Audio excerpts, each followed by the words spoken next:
علی کا اور فاطمہ کا نکاح ہوا نا، آسمانوں پر عرش پر جب علی اور فاطمہ کا نکاح ہوا تو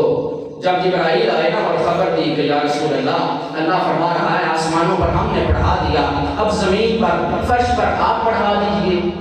تو جبرائیل جانے لگے نا، تو رسول اللہ نے فرمایا جبرائیل رک جاؤ، جب نکاح ہوتا ہے تو نکاح میں خطبہ پڑھا جاتا ہے، اگر اللہ نے آسمانوں پر فاطمہ اور علی کا نکاح پڑھا دیا تو پھر بتائیں کہ اس نکاح کا خطبہ پڑھنے والا کون تھا؟ تو جبرائیل امین کا عرض کرتے ہیں کہ آپ کی بیٹی فاطمہ الزہرا کے نکاح کا خطبہ خود جبرائیل نے پڑھا،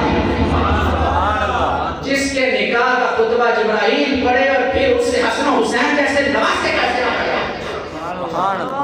اب یہ بھی بات ختم ہوئی، پھر جبرائیل جانے لگے تو پھر رسول اللہ نے فرمایا جبرائیل رک جا، ابھی اور سوال باقی ہے۔ جبرائیل پھر عرض کرتے ہیں یا رسول اللہ میری جان آپ پر قربان، آپ حکم فرمائیں، تو رسول اللہ فرماتے ہیں کہ جب نکاح ہوتا ہے،